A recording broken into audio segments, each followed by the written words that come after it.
let's talk about selling your ideas, right? Like, Showpo is an innovative company, particularly around how you guys build audience, right? Yeah. And so how do you, what's the sort of criteria or the decision-making process that you go through in order to make a decision that, yes, that's an idea that we want to run with, or no, that's an idea that we're not going to run with? What are the criteria that it needs to hit for you? Oh, God.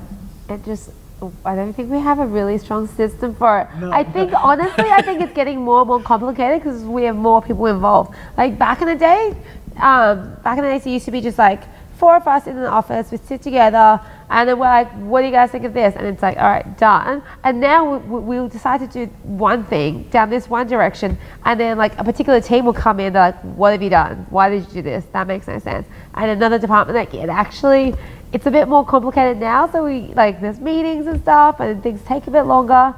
But I mean, there's no, I guess, formal. I think one of the main things we've done in our marketing campaigns is and this sounds obvious, we now know to ask, what is the purpose of why we're doing this, and what platform is it going on? Because I think that the platform it's going on, because we have so many different social media and paid advertising channels, we need to know what it's for, and that way we cater it for that, and we prioritize it accordingly.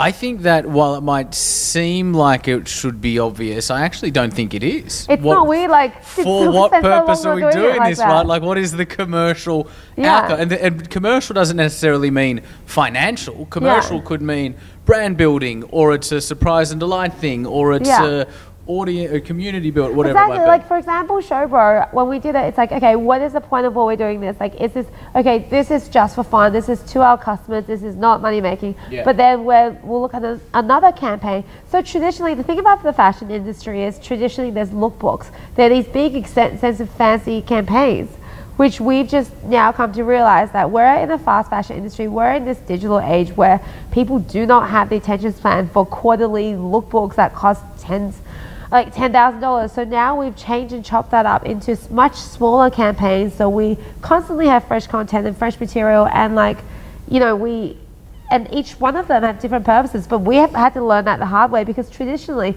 I don't think in the way of campaigns because I'm not trained from a fashion or design school, but most of the people that we hire are. Yeah. So it's kind of like you have to re-challenge what people have been taught, I guess.